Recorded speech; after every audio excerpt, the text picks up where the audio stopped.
Une jeune femme arrogante humilie un livreur dans la rue. Devant les passants, elle le rabaisse et finit par le gifler, convaincue qu'il n'est qu'un vieil homme sans importance. Mais ce qu'elle ignore, c'est que ce geste va marquer le début d'une histoire qu'elle n'est pas prête à vivre. À Abidjan, ce matin-là, la circulation était compliquée. Les voitures avançaient lentement, chacun klaxonnait, chacun voulait passer en premier. Un vieil homme roulait à vélo, tranquillement, avec un sac de livraison sur le dos. Il longeait la route, attentif, habitué à ce désordre quotidien. Arrivé près d'un carrefour, il aperçut une voiture mal garée qui bloquait presque tout le passage. Pour ne pas rester coincé au milieu de la route, il tourna doucement le guidon pour contourner le véhicule. À ce moment précis, une berline noire arriva en face. La voiture freina brusquement. Le vieil homme posa vite le pied au sol pour ne pas tomber.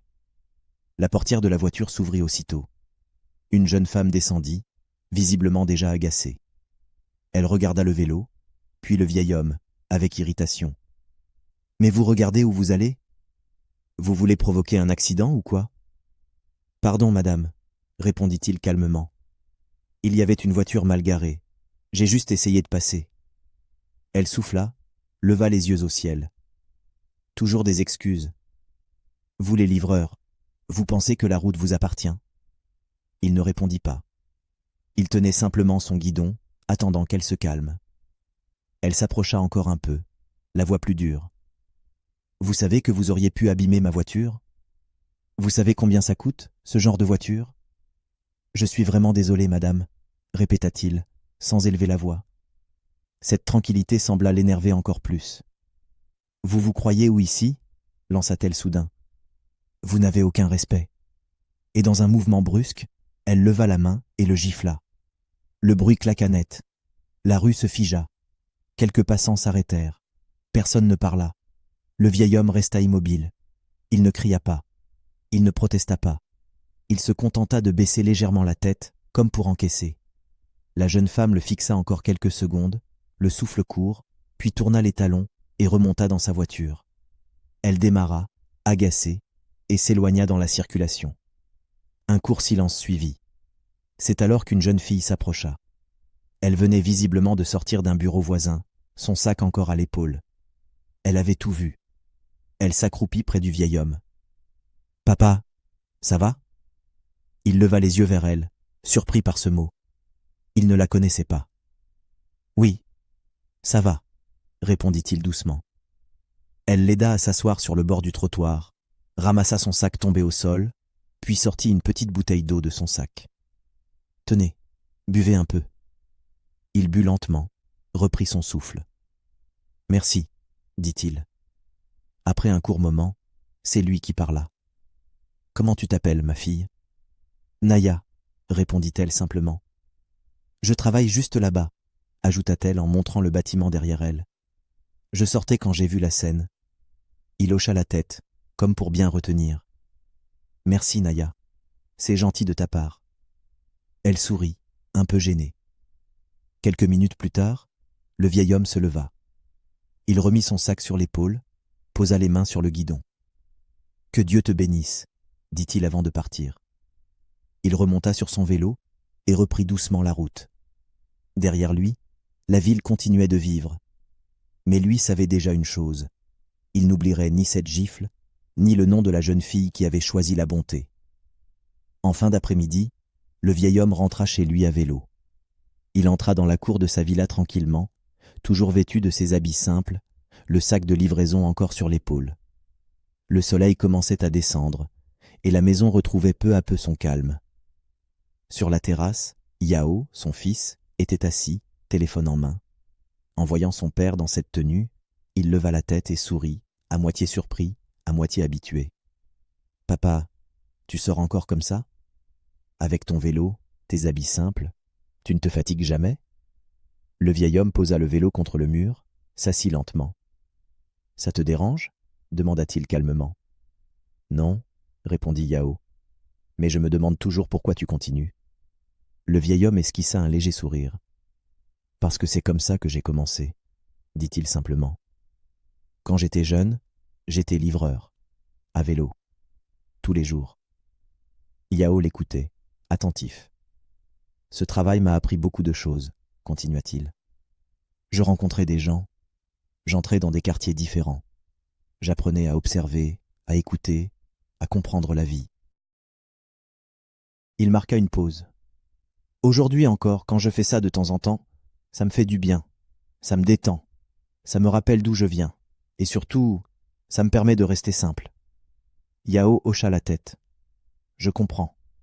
Puis, comme si cela n'avait l'air de rien, le vieil homme ajouta « Aujourd'hui, il m'est arrivé quelque chose. » Yao leva les yeux. « Quoi donc ?» Une femme m'a giflé dans la rue. Le silence tomba. « Quoi ?» s'exclama Yao. « Pourquoi ?»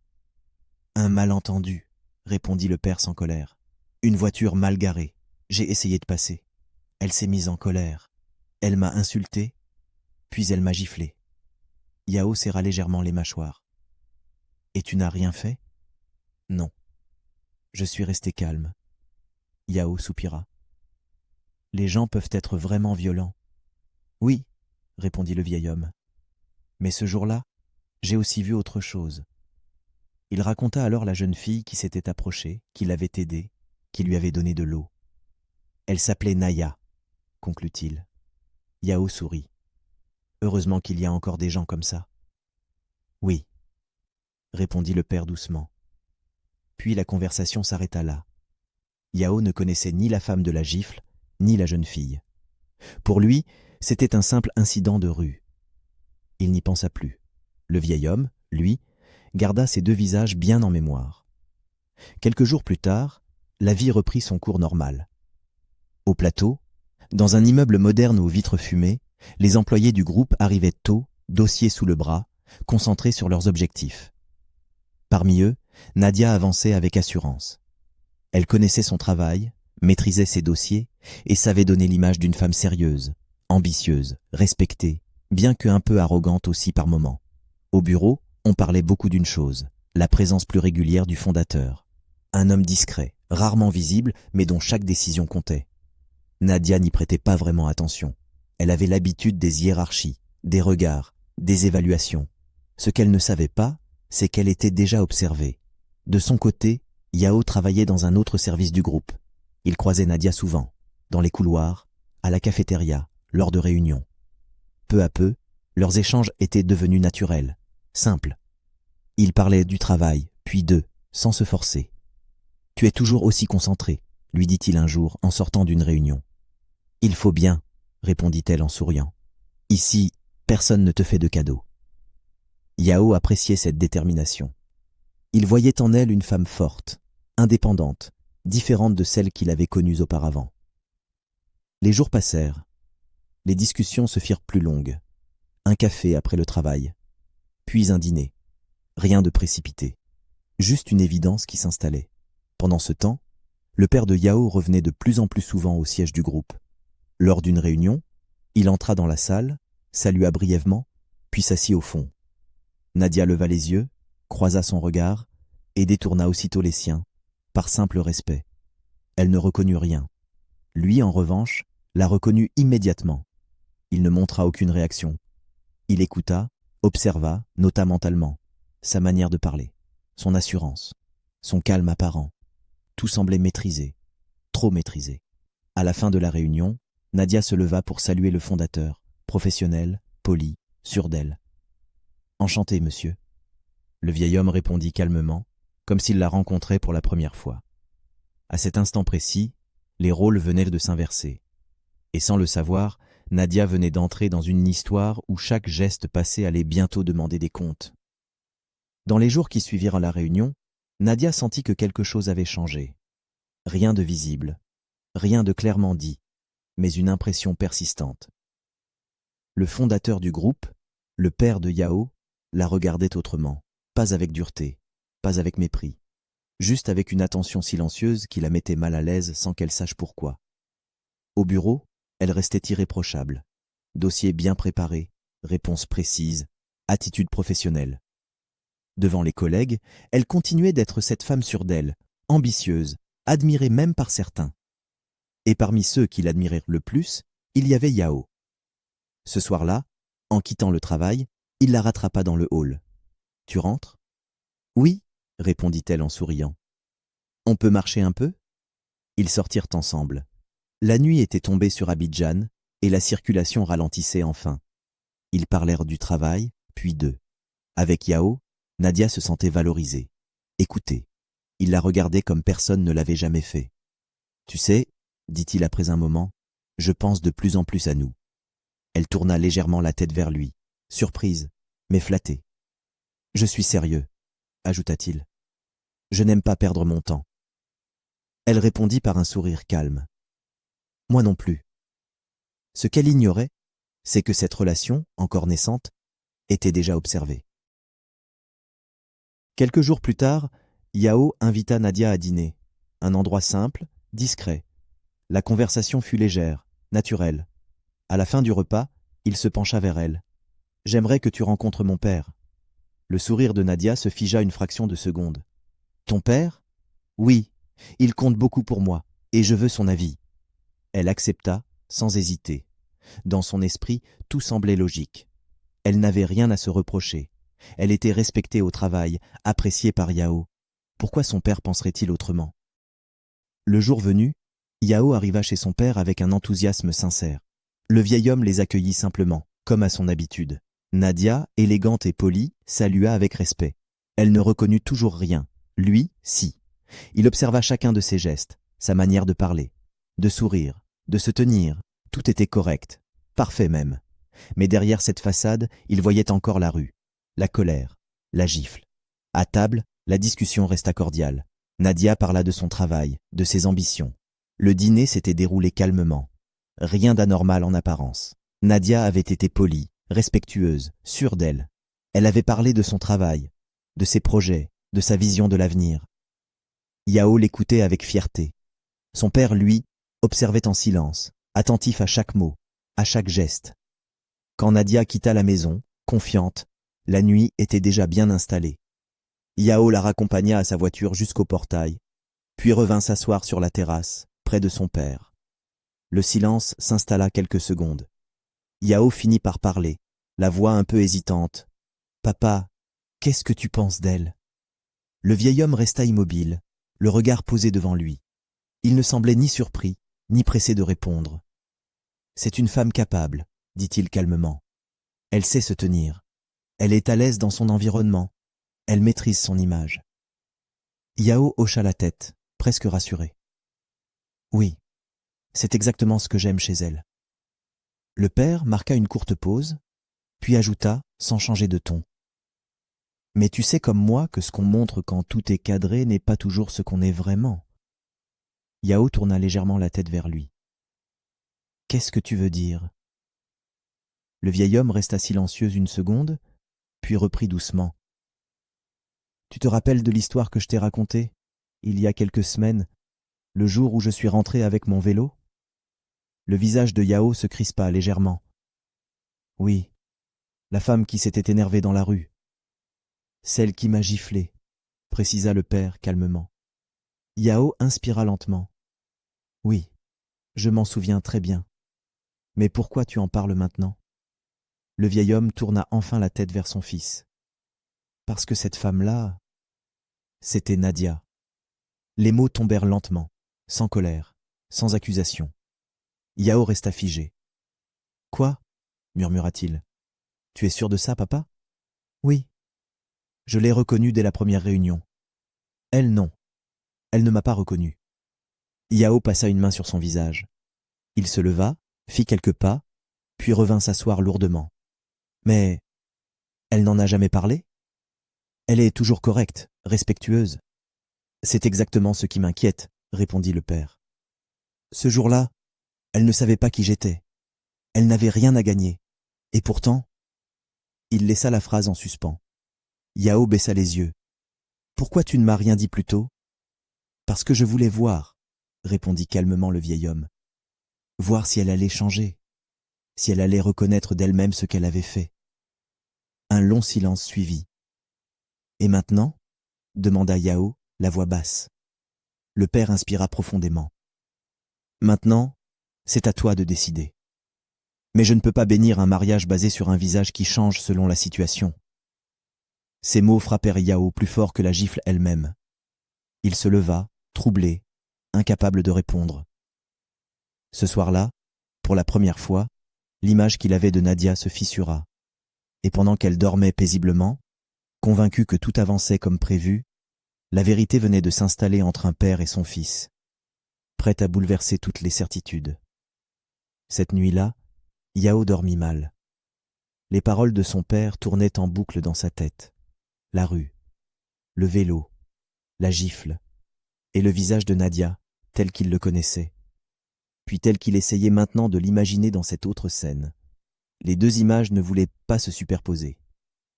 Le lendemain, au bureau, il la regarda autrement. Rien n'avait changé en apparence. Nadia travaillait comme d'habitude, concentrée, efficace, sûre d'elle. Elle souriait, plaisantait avec ses collègues, donnait des instructions avec assurance. Mais pour Yao, quelque chose s'était brisé.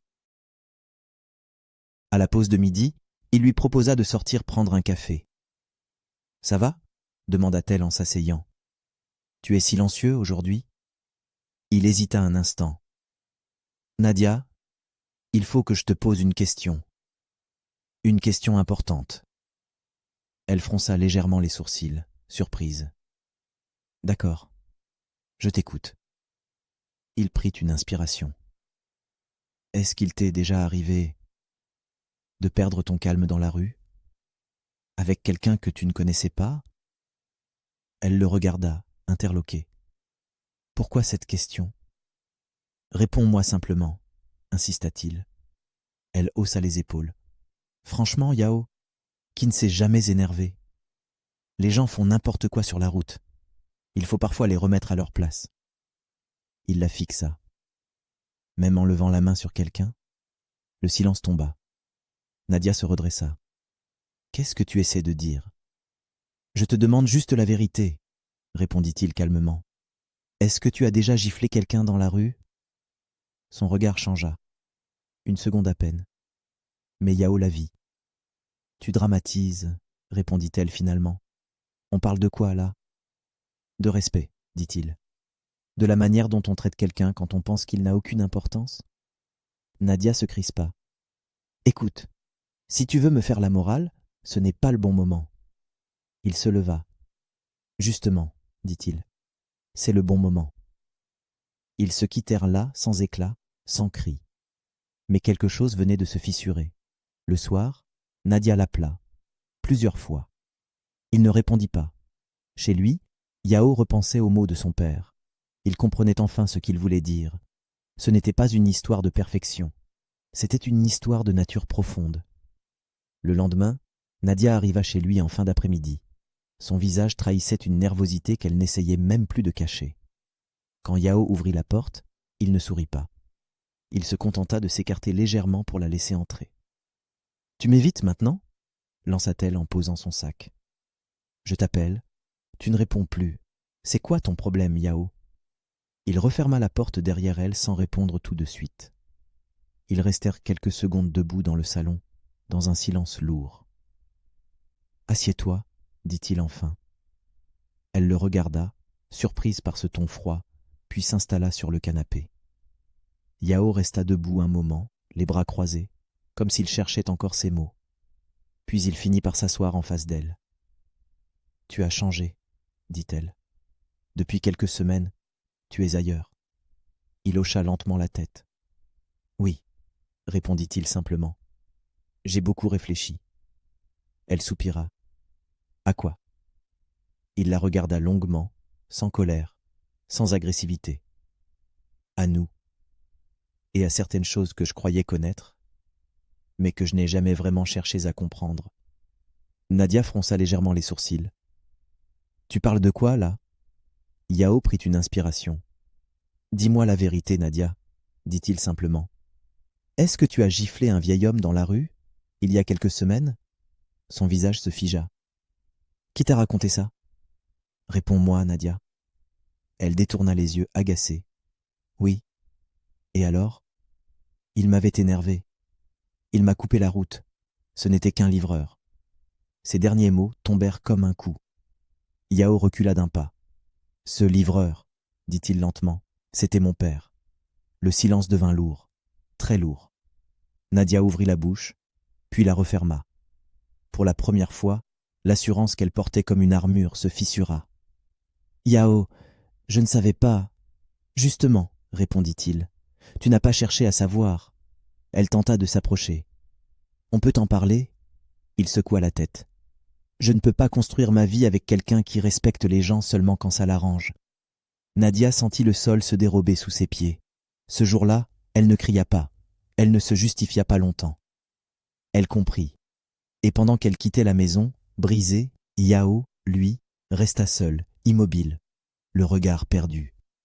Il se demandait s'il avait réellement fait le bon choix, s'il n'avait pas été trop dur, et si, derrière le professionnalisme qu'elle montrait chaque jour, il n'y avait pas simplement une autre facette d'elle, une facette qu'il n'avait jamais vraiment pris le temps de comprendre. Dans les jours qui suivirent, le vieil homme ne cessa de repenser à la jeune femme qui, sans le connaître, s'était arrêtée pour l'aider, lui avait donné de l'eau et était restée près de lui simplement par humanité. Il se souvenait de son regard, de sa voix calme, de cette attention spontanée qui ne demandait rien en retour. Et plus il y pensait, plus un nom revenait à son esprit, Naya. Un jour, presque sans se l'avouer, il décida de reprendre son vélo et de passer du côté du bâtiment où elle travaillait. Il n'était pas sûr de la croiser. Il n'attendait rien de précis. Il voulait simplement savoir si elle allait bien. Ce jour-là, il la vit. Elle sortait du bâtiment, son sac à l'épaule, comme la première fois. En le reconnaissant, elle s'arrêta, surprise, puis sourit.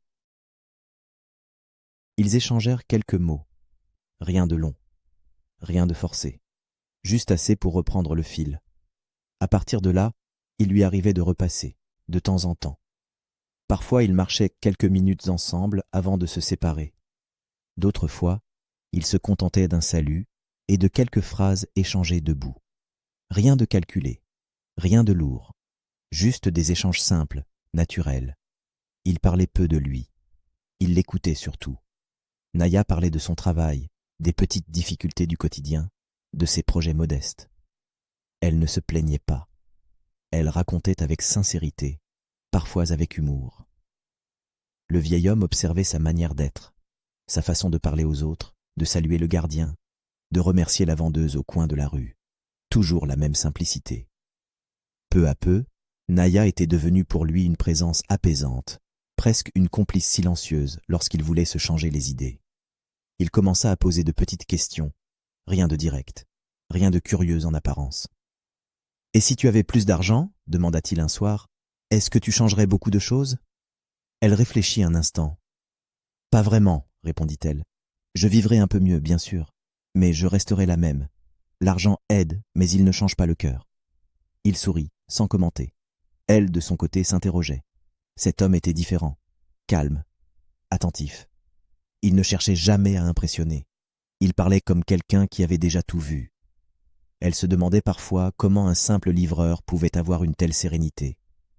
Un soir, alors qu'ils s'apprêtaient à se séparer, Naya hésita un instant, puis se lança. « Papa, excusez-moi de demander, mais vous avez toujours travaillé comme livreur ?» Il la regarda calmement. La question ne le surprenait pas. « Oui, » répondit-il simplement. « J'ai fait ce travail pendant de nombreuses années, depuis que j'étais jeune. » Il marqua une courte pause, puis ajouta. « Aujourd'hui, avec l'âge, je me fatigue plus vite. Alors je le fais seulement de temps en temps. Un peu pour rester en forme, un peu pour garder le contact avec les gens. » Naya hocha la tête, légèrement gênée. « Ah, d'accord. Je me posais la question, c'est tout. C'est un travail qui m'a beaucoup appris, » conclut-il calmement, « et que je fais encore parfois, par choix. » Elle n'insista pas, et il apprécia ce silence respectueux. Ce qu'il venait de dire était vrai, mais pas toute la vérité. Il avait choisi ses mots avec soin, simplement pour ne pas se dévoiler complètement à Naya. Pas encore. Ce soir-là, le vieil homme rentra tranquillement à la maison. Yao était déjà là, assis dans le salon. Depuis la rupture avec Nadia, il parlait peu. Il passait beaucoup de temps à réfléchir, souvent perdu dans ses pensées. Le père posa ses clés, le salua simplement d'un signe de tête, puis s'assit en face de lui. Ils restèrent quelques instants sans parler, le genre de silence qui ne gêne pas, mais qui dit beaucoup. « Tu as passé une bonne journée ?» demanda-t-il enfin. « Oui, » répondit Yao. « Enfin, ça peut aller. » Le vieil homme hocha doucement la tête, comme s'il comprenait sans qu'on ait besoin d'expliquer davantage. « Après certaines décisions, » reprit-il calmement, « on a souvent besoin de temps pour remettre de l'ordre dans ses pensées. » Yao ne répondit pas. Il baissa légèrement les yeux. Le père resta silencieux encore un moment, puis dit presque distraitement, « Tu sais, il y a des rencontres qui reviennent parfois quand on ne les attend plus. » Yao leva la tête, intrigué. « Comment ça ? Aujourd'hui, continua le vieil homme, j'ai recroisé la jeune femme dont je t'avais parlé, celle qui m'avait aidé le jour de l'incident, dans la rue. » Le visage de Yao s'éclaira légèrement. « Ah oui, celle qui t'avait donné de l'eau après ?»« Oui, » répondit le père. « Elle s'appelle Naya. » Il marqua une courte pause. « Je l'ai revue, par hasard. Encore. » Yao hocha lentement la tête. « Je me souviens, tu m'avais dit qu'elle était restée avec toi, sans rien attendre. »« Exactement, » dit le père. « Et elle n'a pas changé.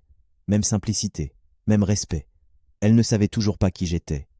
Et ça, tu vois, ça en dit long. » Il se tut un instant, puis ajouta d'un ton calme, « On reconnaît une bonne personne quand elle est la même partout, dans la rue, au travail, sans public. » Yao resta silencieux, pensif. « Je me disais, » reprit doucement le père, « qu'on pourrait l'inviter un soir, juste pour dîner. Rien de compliqué. J'aimerais mieux la connaître. Et peut-être que toi aussi. » Yao réfléchit quelques secondes, puis hocha la tête. « Oui, pourquoi pas ?» répondit-il, simplement. Quelques jours plus tard, Naya arriva chez eux, un peu réservée, mais polie. Elle salua respectueusement. À peine franchit-elle le portail qu'elle ralentit le pas. Elle observa la maison, propre, grande, calme. Une légère surprise passa sur son visage. Elle entra, un peu hésitante, mais resta polie. Pendant le dîner, elle resta respectueuse, mais son regard revenait parfois sur les lieux, comme si quelque chose ne collait pas.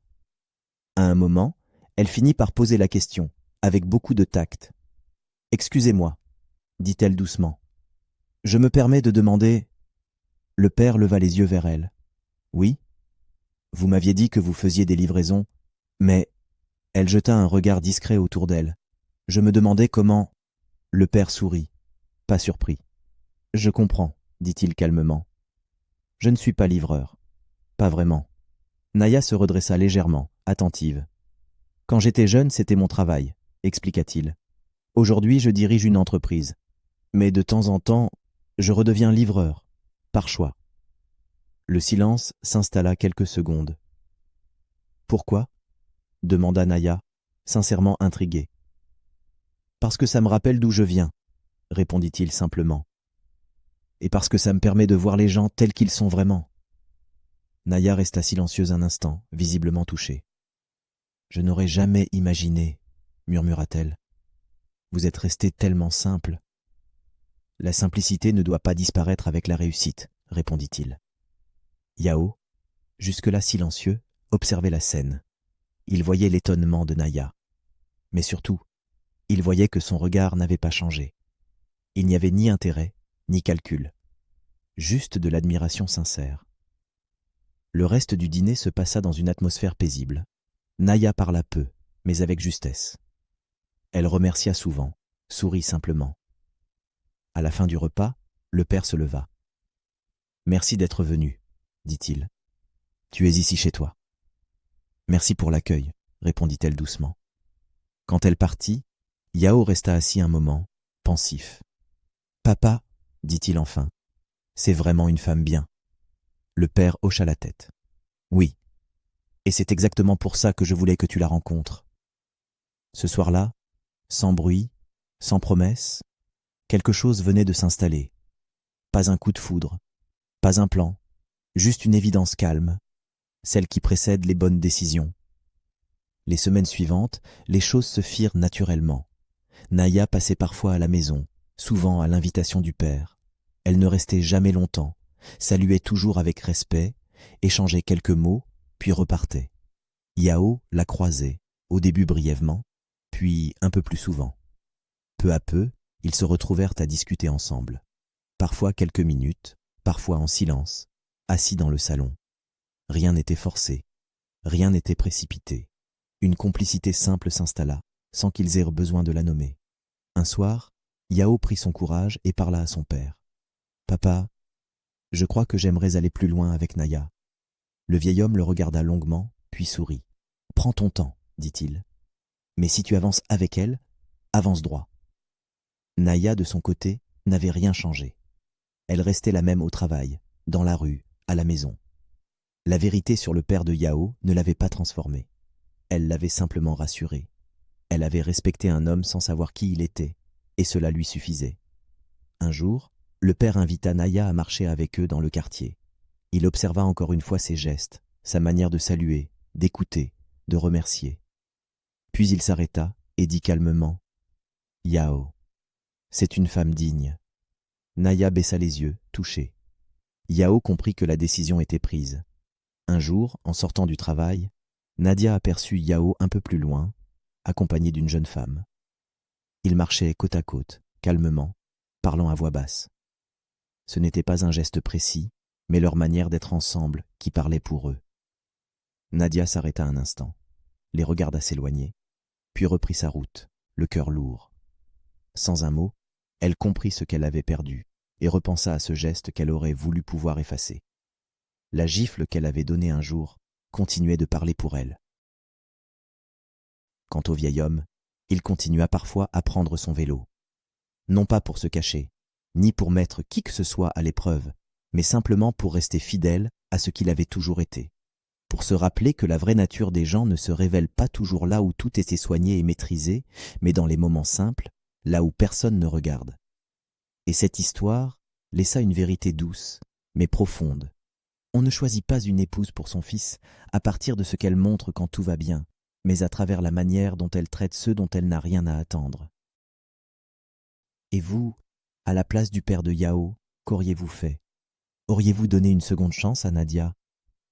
Ou fait confiance à ce que la rue avait déjà révélé? Merci d'avoir regardé cette vidéo jusqu'au bout. Si elle vous a touché, laissez un pouce bleu, abonnez-vous à HD Story et surtout, partagez cette vidéo avec quelqu'un qui a besoin de se rappeler que le respect révèle toujours la vraie valeur d'une personne. Prenez soin de vous et à très bientôt pour une nouvelle histoire.